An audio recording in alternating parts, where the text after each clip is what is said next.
Hoje queremos falar sobre algo que é importante para a nossa caminhada como cristãos, como igreja. Nós devemos lembrar que nós temos um inimigo, o inimigo das nossas almas, e de que nós estamos sim em uma batalha espiritual para que a gente viva a santidade de Deus sobre as nossas vidas.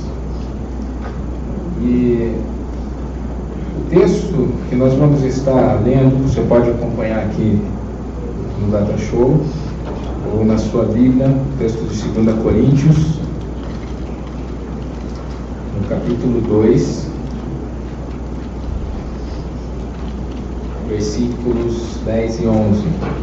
2 Coríntios,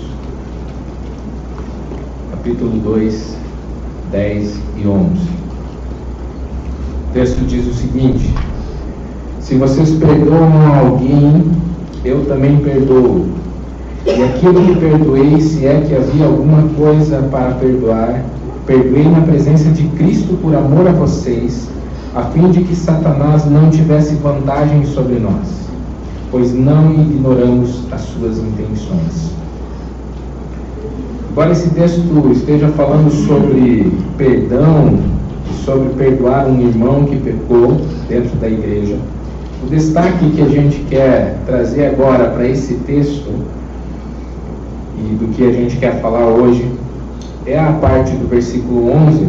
Ele vai dizer: a fim de que Satanás não tivesse vantagem sobre nós, pois não ignoramos as suas intenções.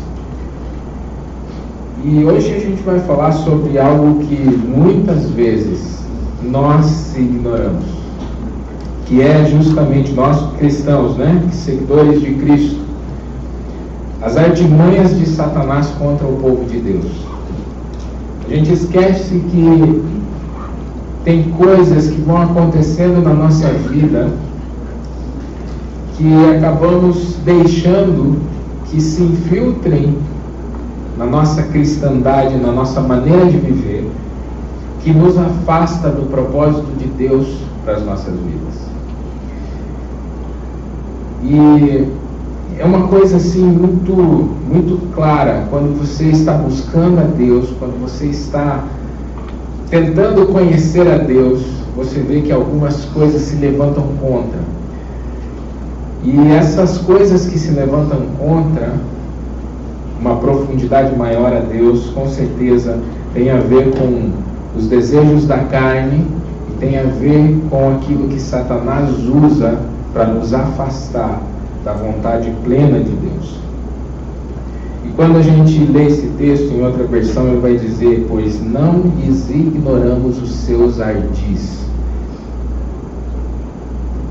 Satanás tem intenções muito claras, e é o que a gente vê na palavra de Deus. Satanás é o inimigo das nossas almas, ele é o acusador. O Apocalipse denomina ele assim. Satanás significa adversário. Então ele é sim o adversário das nossas vidas, daqueles que desejam fazer a vontade de Deus. Ele se põe contra quando você quer fazer a vontade de Deus. E desde já eu vou explicando uma situação, porque eu quase não prego sobre esse tema, Porém, nós não temos como igreja que nós devemos temer a Satanás, de maneira alguma. Nós cremos que ele é um inimigo derrotado por Cristo na cruz. Amém. E ele não tem poder sobre a vida daqueles que seguem a Jesus Cristo. Ponto. É isso que cremos. Agora, se você está longe de Jesus, se você tem uma vida de desobediência à vontade de Deus, você está dizendo que sem Cristo você pode enfrentar o poder do diabo por conta própria. E aqui começa-se um erro muito grave cometido por muitos cristãos, de achar que podem batalhar com armas humanas né? A palavra de Deus, ela vai dizer, Paulo vai dizer, né? Nossas armas não são carnais, mas são poderosas em Deus para destruir as fortalezas. Então, é em Deus que nós conseguimos vencer, não é por conta própria. Não é porque eu sou super cristão que eu vou vencer os desafios que nos são postos pelo diabo diante do nosso caminho.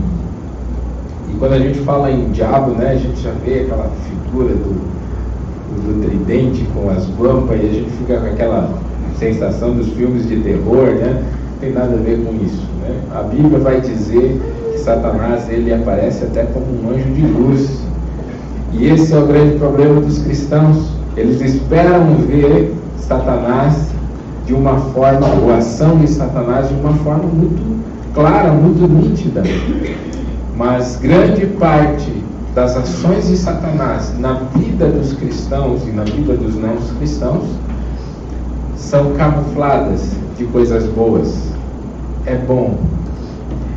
Então, quando nós olhamos para a batalha contra as artimanhas de Satanás, a gente acaba observando algumas coisas bem importantes. Que os cristãos estão caindo em ciladas do diabo cada vez mais, por não prestarem atenção nas intenções do diabo, como nós lemos nesse texto. Os tempos, na nossa era, na nossa época, eles são propícios ao pecado. Estão assim, escancarados para você cometer pecados, para você viver em pecado. As pessoas têm menos vontade de buscar a orientação de Deus, porque normalmente essas orientações são contra uma vontade da sua carne. Satanás se usa disso para poder fazer você cair em alguma cilada dele. Nunca foi tão fácil cair naquilo que 1 João 2,16 vai dizer: na cobiça dos olhos, na concupiscência, o desejo da carne e na soberba da vida. Nunca foi tão fácil na história da igreja ou da humanidade cair dessa maneira, porque tudo está, o que você vê na sociedade, está explícito o pecado, e você peca com os olhos, você peca com desejos carnais, você peca com a soberba da vida, planos que não condizem com a vontade de Deus, desejos e mais desejos imorais que o mundo tem oferecido para as pessoas, e as pessoas têm caído. E assim está acontecendo um certo moldar do Evangelho para que eu permaneça fazendo certas coisas que a minha carne quer que eu faça. E o nosso texto hoje, ele serve de base para a gente lembrar dessa batalha que nós travamos contra a nossa carne e contra Satanás. E essa luta é diária. E que Satanás possui intenções bem específicas contra você e contra mim. Ele quer te derrubar. Ele quer te afastar da presença de Deus. E preste atenção nisso. É um erro fatal para todo cristão ignorar as armadilhas de Satanás, ignorar as intenções por detrás das coisas que se apresentam para nós. É um erro fatal. Às vezes a gente diz que é só uma olhadinha, é só uma provadinha, é só uma mentirinha, mas aí de repente nós nos encontramos ilhados num laço interminável de pecado.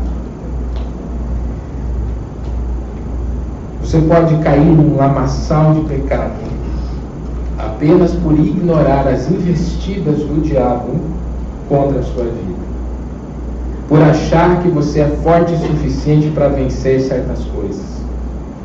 Investidas que não aparecem, lembre-se disso, não aparecem claramente, mas são vistas por aqueles que não são vistas, né? Por aqueles que não cuidam da sua alma, que não cuidam da sua comunhão e intimidade com Deus.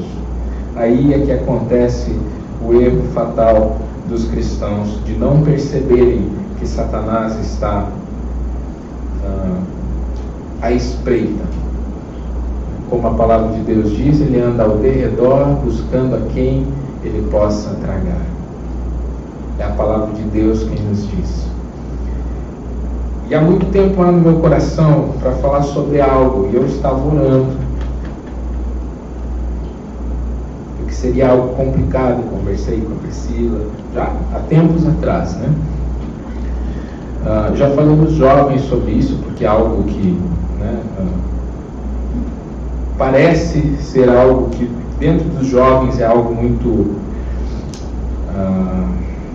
visto, né, muito feito e muito divulgado.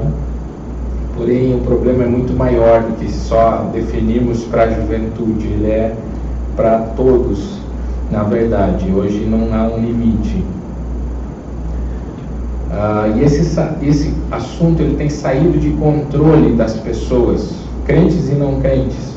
E talvez você não tenha nenhum problema com isso, nada, nenhum probleminha.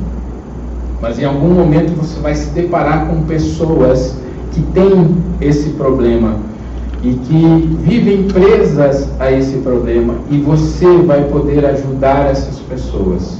Então, quando eu estava orando, eu precisava entender se era a vontade de Deus eu pregar sobre isso aqui na igreja. E eu entendi assim: a pornografia talvez seja um dos maiores vícios da atualidade, um dos maiores. E quando eu falo sobre isso, irmãos, quando nós falávamos antigamente sobre isso, muitos se escandalizavam, né? Era algo irreal na vida de cristãos, na vida de pessoas de bem, né? Era algo irreal. Mas hoje nós temos a visão de que isso se espalhou como um vício, sendo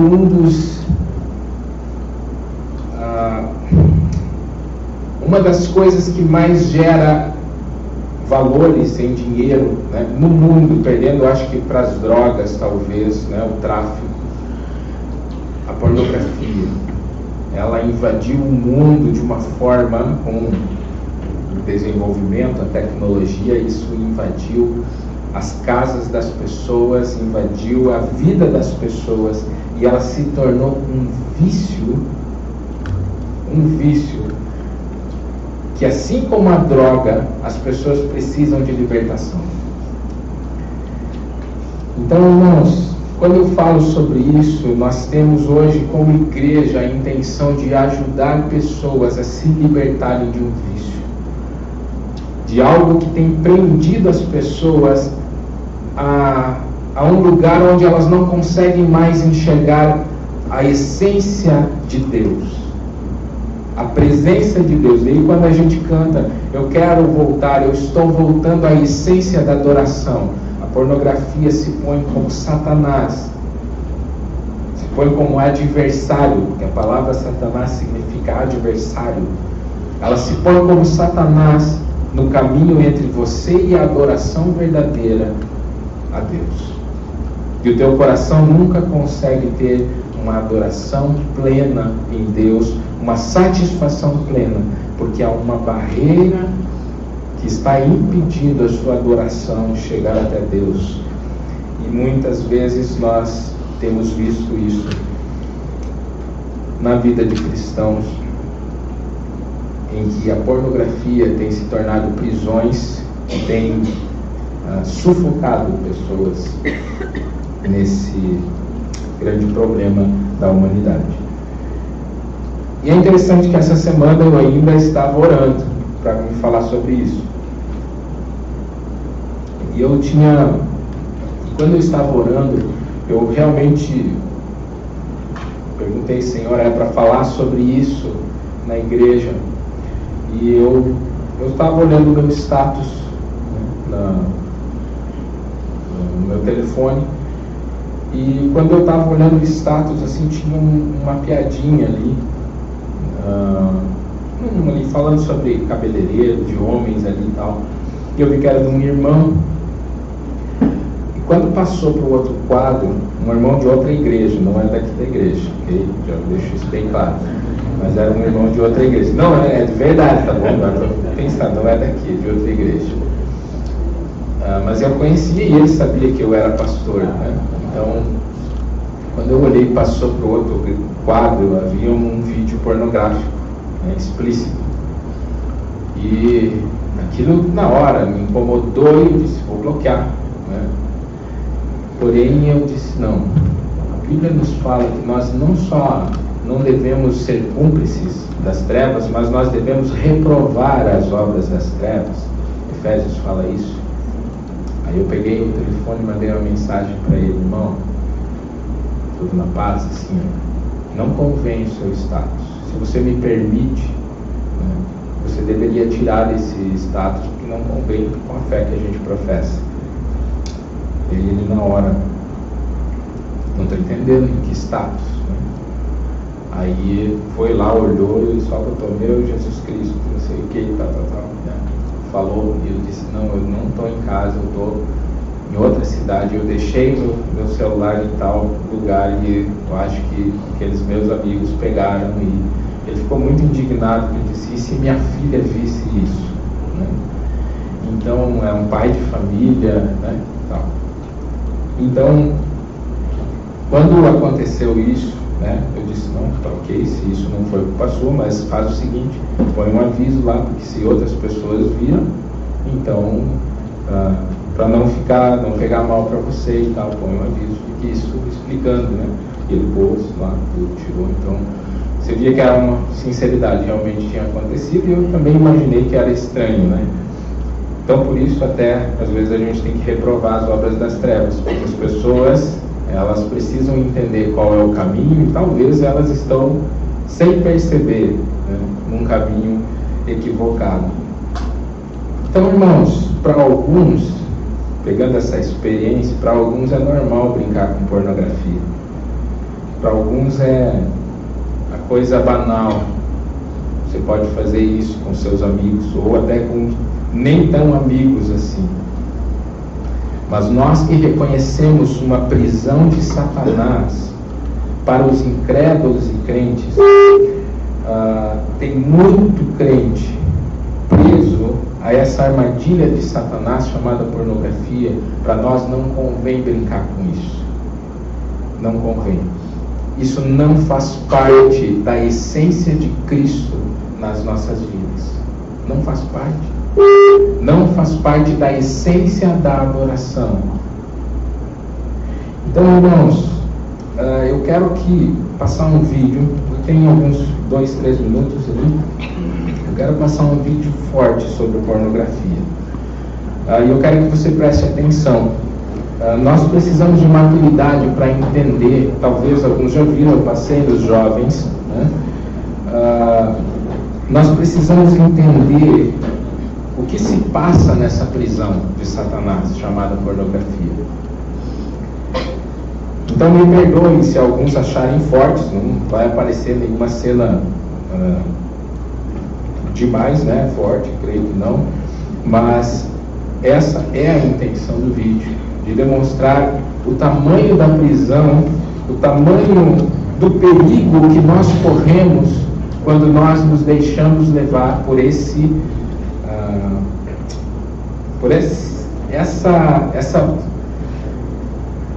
é uma porcaria.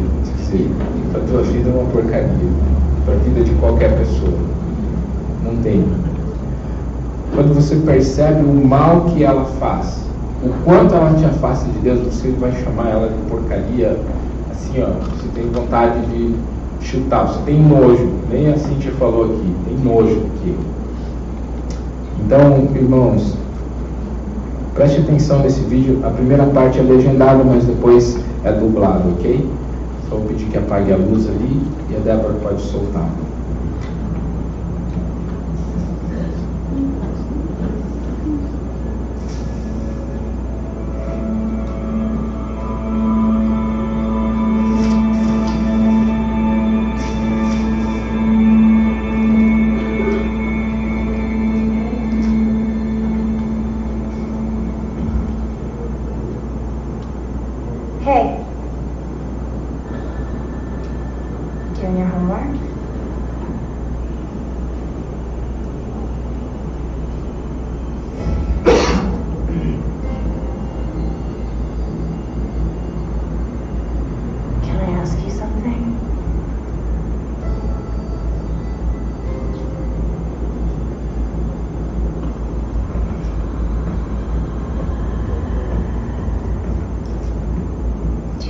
pretty.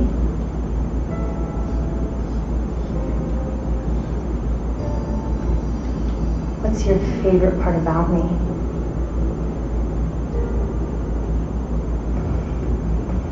Do you want to see more?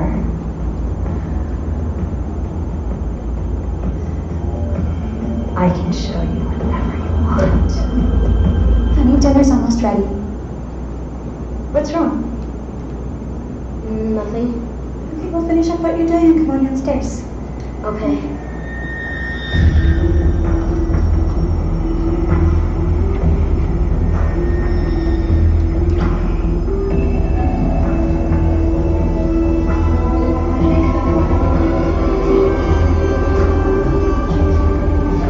¿Qué es lo que estás viendo? Nada, es solo un programa de televisión. Ok, voy a ver hasta la cena, ¿ok? Ok.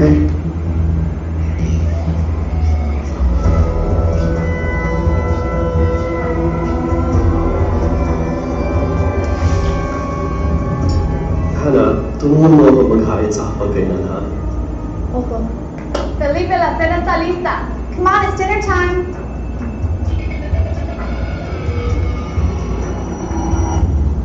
Dear Heavenly Father, thank you for keeping our family safe.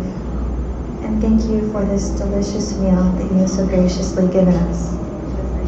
And thank you for keeping our family close and so full of love for each Para other. todos los abuelos que tenemos en la familia, que los cuiden mucho y también que toda la gente que necesita ayuda, que los ayude Dios y también para esta familia bien especialmente Mabinasbasan para ko ako. todos.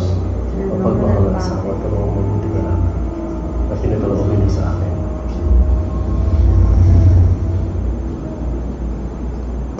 Dos 7 bilhões de pessoas no planeta, 2,2 bilhões estão online. Há 247 bilhões de e-mails e 5 bilhões de mensagens de texto enviados a cada dia. Em 2010, uma pessoa passou em média mais de 18 horas por semana online. 40% das crianças nos Estados Unidos vão online e a internet já ultrapassou a televisão como sua escolha de meio de comunicação. Diariamente, 2 bilhões e meio de mensagens pornográficas são circuladas e diariamente, 47% das crianças recebem mensagens pornográficas não desejadas. Estatísticas mostram que a idade média de ver pela primeira vez a pornografia são 9 anos de idade. 90% das crianças entre 8 e 16 anos já têm visto alguma forma de pornografia.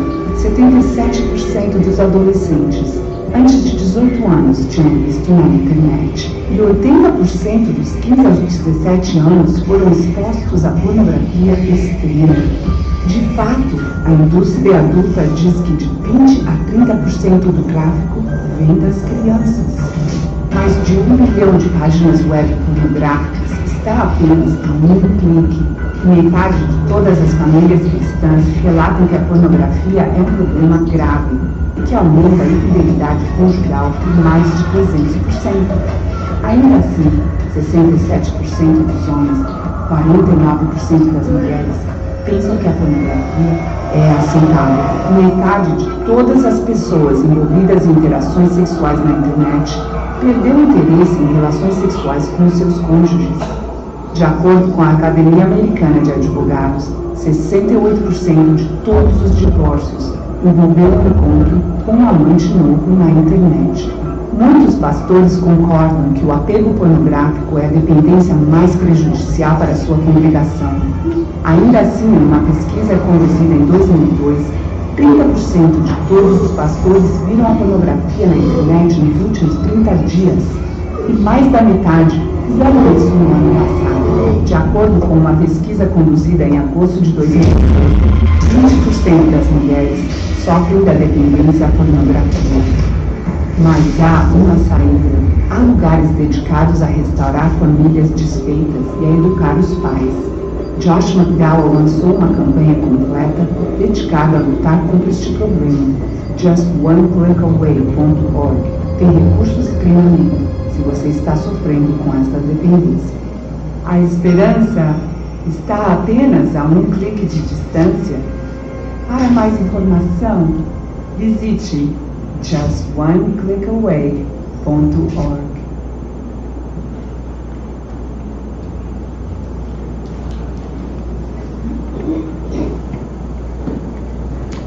Certo, irmãos? É grave. Esses dados são de 2010. É grave a situação. Para alguns, brincadeira. A pornografia se torna brincadeira. Mas para inúmeras pessoas há uma prisão.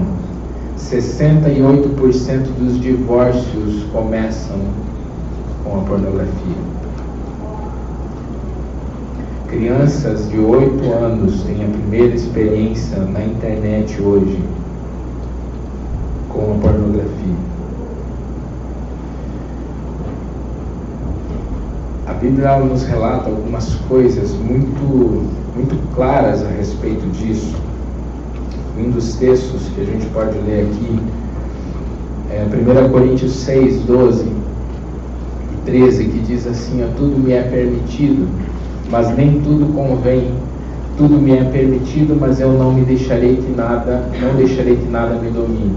Os alimentos foram feitos para o estômago e o estômago para os alimentos, mas Deus destruirá ambos. O corpo, porém, não é para a imoralidade, mas para o Senhor, e o Senhor para o corpo. Irmãos, quando a gente pensa nessa questão da nossa vida, de que o Senhor, a Ele pertence toda a nossa vida. E quando a gente pensa que tudo me é permitido, agora semana passada eu vi uma matéria que é uma pastora,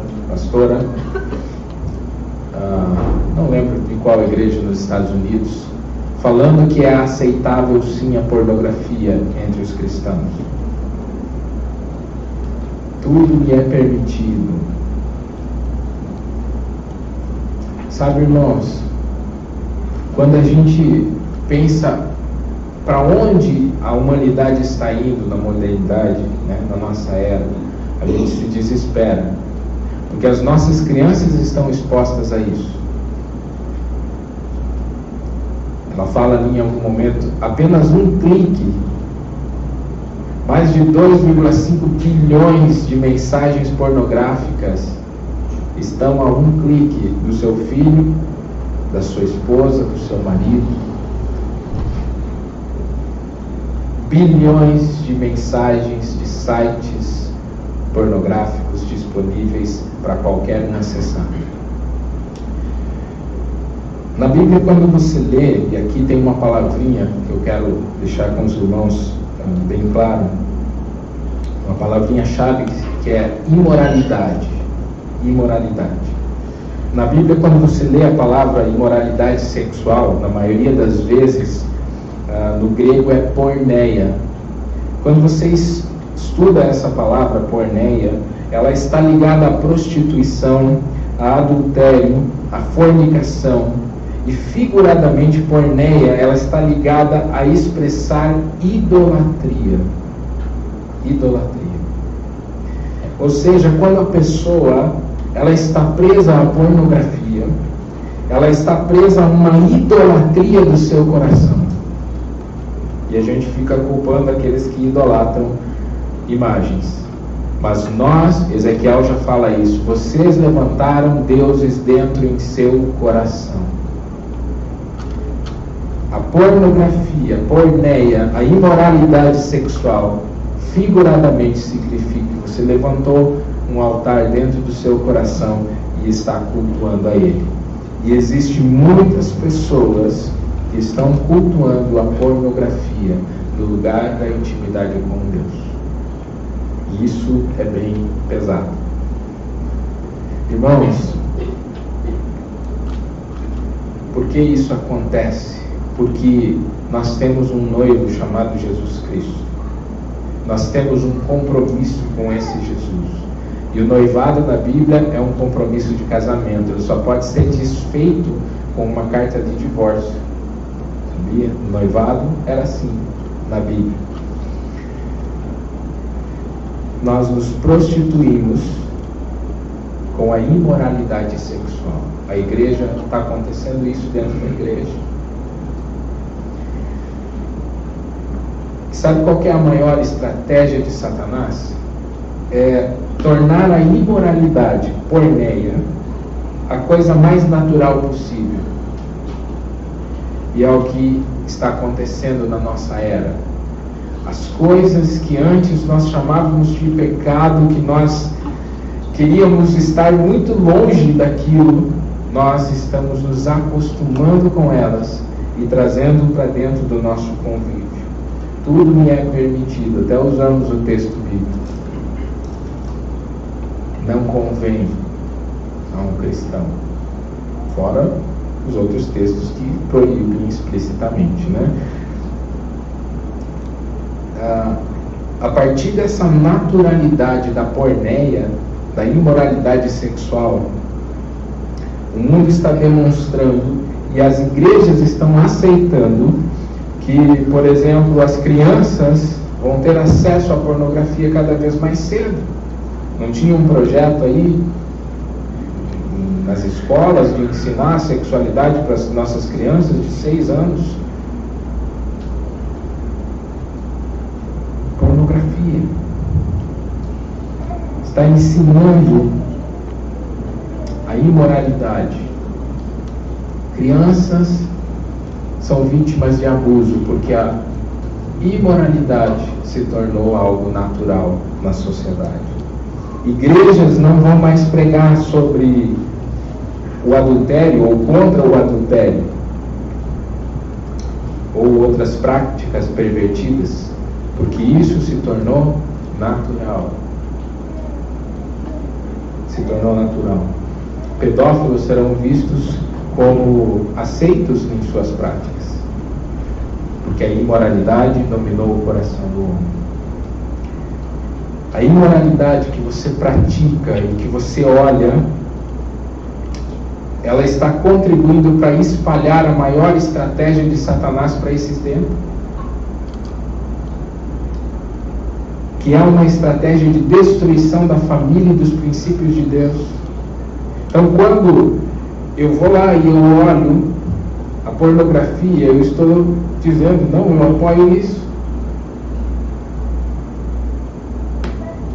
Isso é grave, irmãos.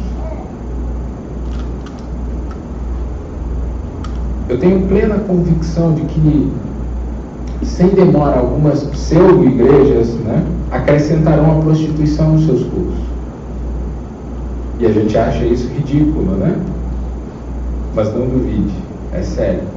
A coisa está...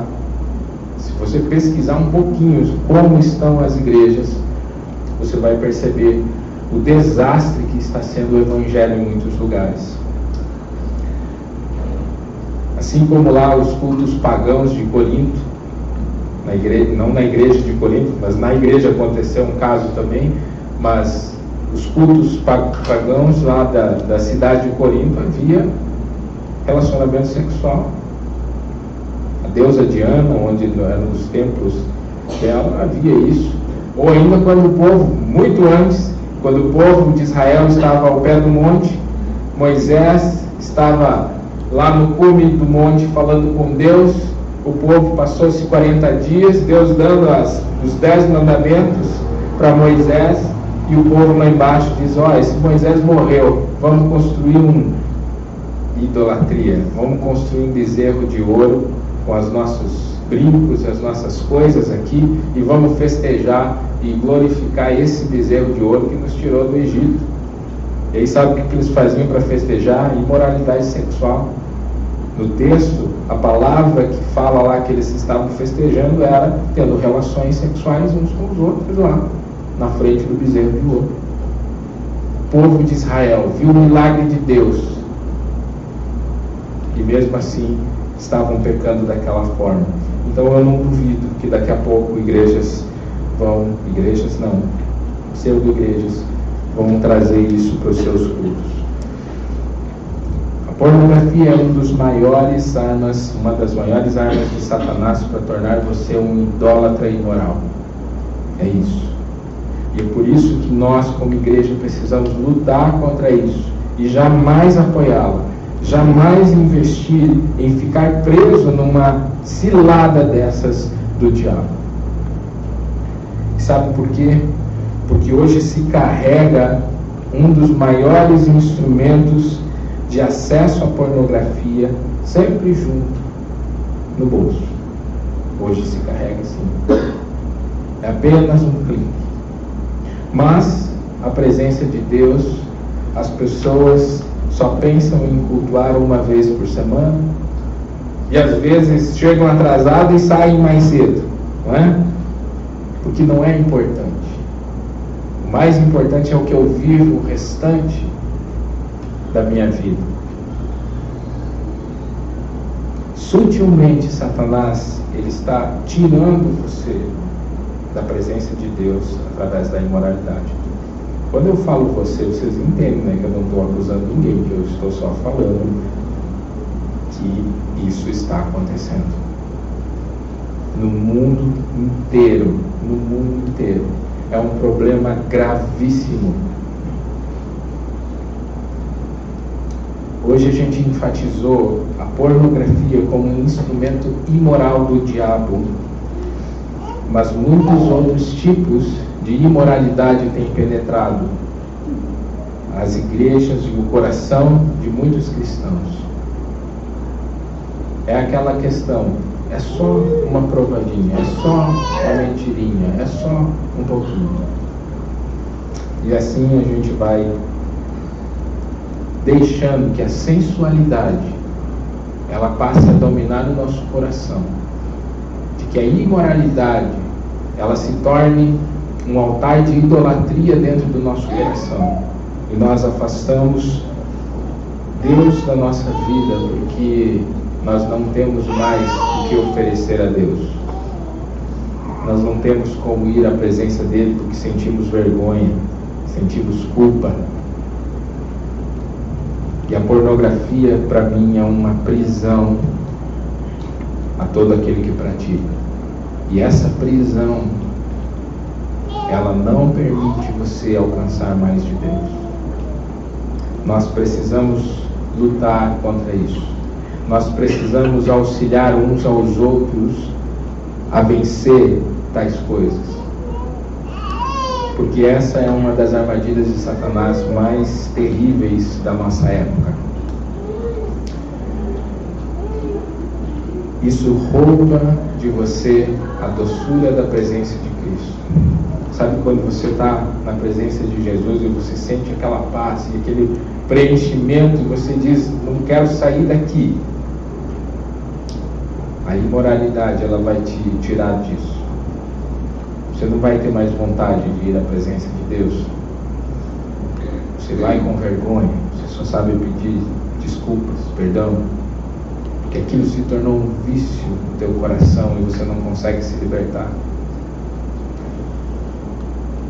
Mas eu tenho que encerrar dizendo como a gente pode vencer isso.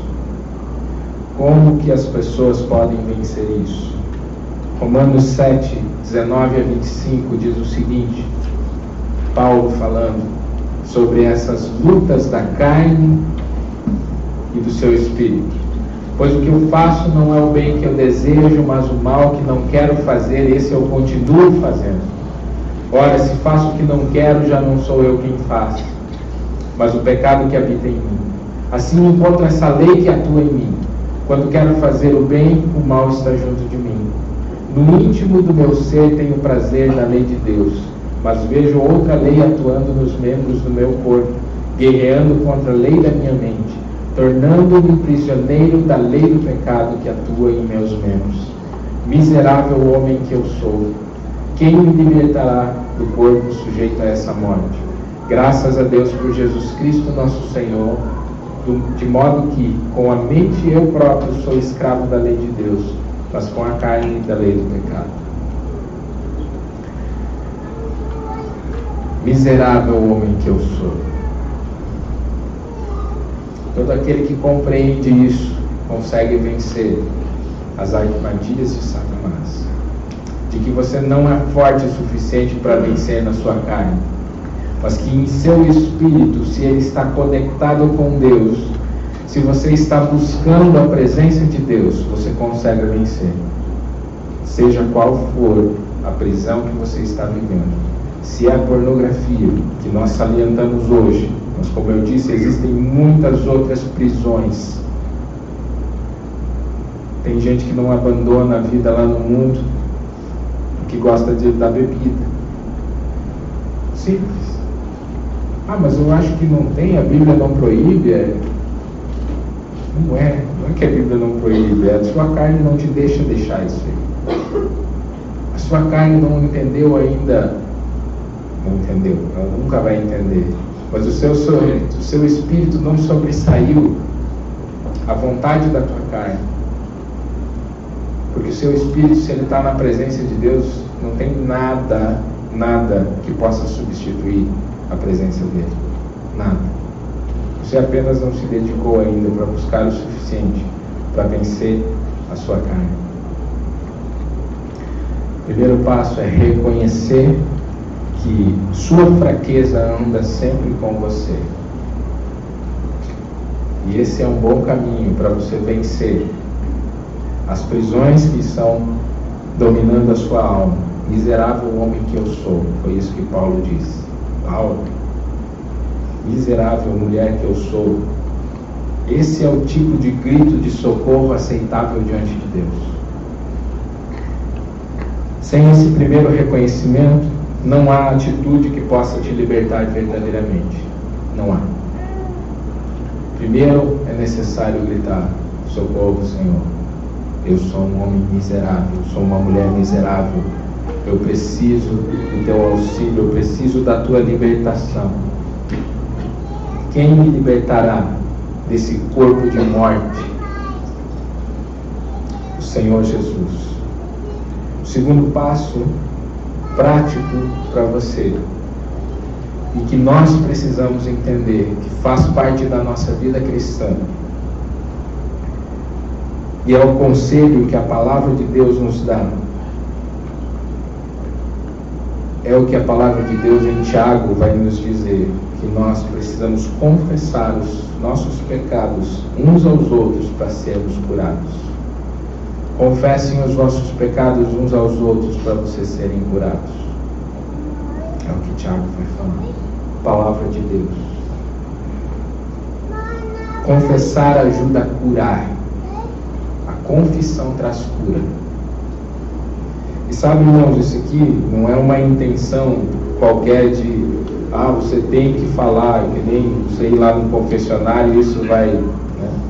Mas eu posso falar com Deus, Ele me escuta sim, e Ele perdoa. Mas existe um procedimento espiritual na sua vida, uma libertação que precisa acontecer, e ela começa quando você confessa uns aos outros o pecado para ser curado. Porque Deus perdoa toda vez que você pede perdão. Mas quando você oculta isso só você e Deus, você permanece com aquela prisão. E o diabo continua te tentando, porque ele é o acusador, ele é muito perito nisso. Paulo diz assim: eu temo que assim como Adão e Eva, Satanás rouba de vocês a simplicidade que está em Cristo Jesus. Sabe, irmãos, confessar para alguém ajuda você a ter a consciência de que você não está andando sozinho e de que você deve prestar conta um ao outro. E isso te ajuda a quê? A você não querer fazer mais. É isso. É muito prático. Aqui até quem é psicólogo aí, quem trabalha com essa área sabe que funciona assim.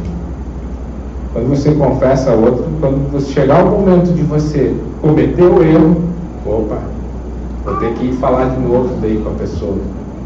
Você já tem um temor, já tem algo que te ajuda a pensar que aquilo realmente está errado, que aquilo está te prendendo. E não é, como eu falei, um tipo de confessionário, né, para que a igreja puna aqueles que estão, pelo contrário.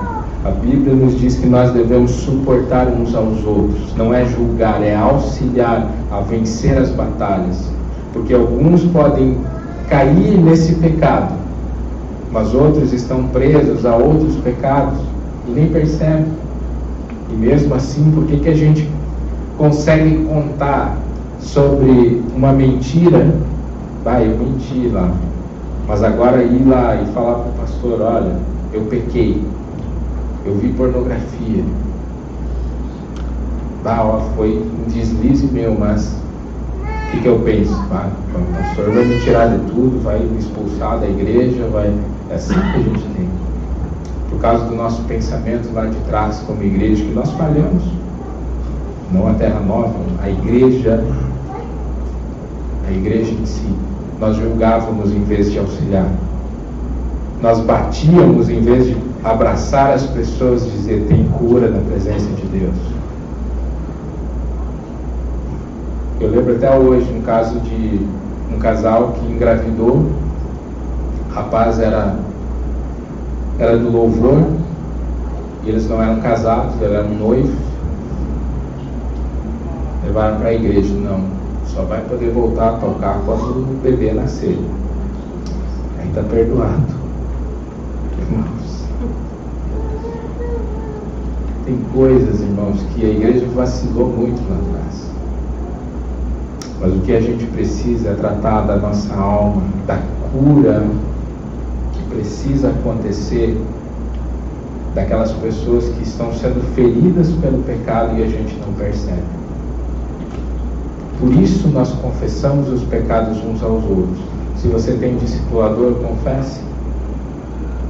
Fale com ele: me ajude, eu preciso sair disso. Se você não tem discipulador, tem pastor na igreja, tem líderes aqui na igreja que você pode confiar e você pode escolher, e você pode dizer: olha, eu estou lutando com isso. E ai de quem julgar. Se esse líder te julgar, você vai falar com o pastor. Porque você precisa ser cuidado. É isso que você precisa, ser cuidado. Não tenha medo de dar passos em direção à libertação, de dar passos em direção a uma vida abundante que Jesus prometeu. Aquela vida da libertação que Gessé falou aqui, Jesus veio para libertar, Ele veio para transformar, para perdoar. Ele não veio para condenar. Nós já estávamos condenados. Ele veio só para salvar. Nós precisamos, irmãos, ter essa convicção no nosso coração, que o medo da confissão nos priva de uma verdadeira liberdade. Nós não vamos conseguir viver libertos totalmente enquanto a confissão não acontecer. Nós precisamos cuidar uns dos outros, para que Satanás não fique jogando armadilhas e nós venhamos a perder essa corrida para Satanás. Foi o texto de Coríntios: para que ele não tenha vantagem sobre vocês. Perdoem esse irmão. O texto vai falar sobre isso. Irmãos, você foi criado para a glória de Deus. Você não foi criado para imoralidade. Você não foi criado para pornografia, para fornicação. Você não foi criado para bebida. O corpo não foi criado para outra coisa senão para a glória de Deus. Foi o que nós lemos no texto. É tudo para a glória de Deus. Nós não fomos criados para outra coisa. Nós precisamos entender isso. Amém, irmãos? Amém. Se coloque de pé, vamos orar. Passamos um pouco do horário hoje.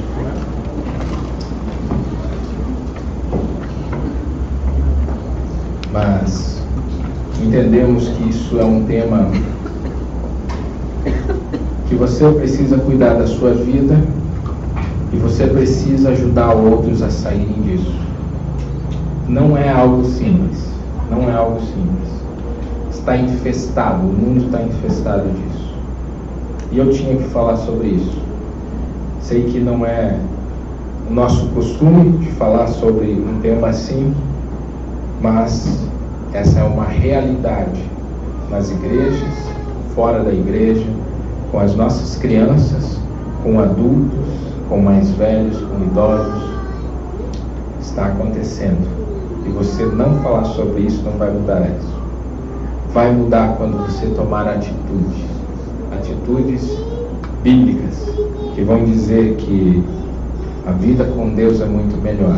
A santificação que o Espírito Santo tem sobre as nossas vidas é muito melhor. Feche os teus olhos, vamos orar. Pai, em nome de Jesus, te agradecemos porque tudo o que falamos aqui hoje, Senhor, é a respeito daquilo que o Senhor tem para as nossas vidas e não do que essas coisas perversas, Senhor, nojentas, têm invadido, Senhor, o coração de muitas pessoas. Perdoa-nos, Senhor, quando nós não damos bola para isso e idolatramos, Senhor, no nosso coração tais coisas que são ofensivas a Ti. Nos ajude, em nome de Jesus, a ensinar outros, Pai, de que o caminho com Cristo, a santificação é muito melhor. É algo sublime, não é algo ofensivo. É algo que não nos prende, mas nos dá liberdade, Senhor. Por isso a Tua presença é mais importante do que tudo.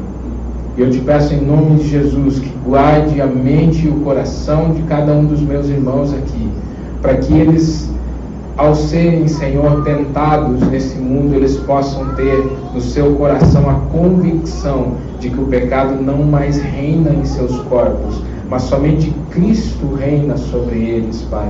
E assim eles possam ensinar a Tua verdade a outros, e assim eles possam rejeitar a ação de Satanás, para que eles não caiam em nenhuma armadilha, nenhum laço, Senhor, que possa afastá-los da Tua presença, Pai. Guarda o coração de cada um aqui.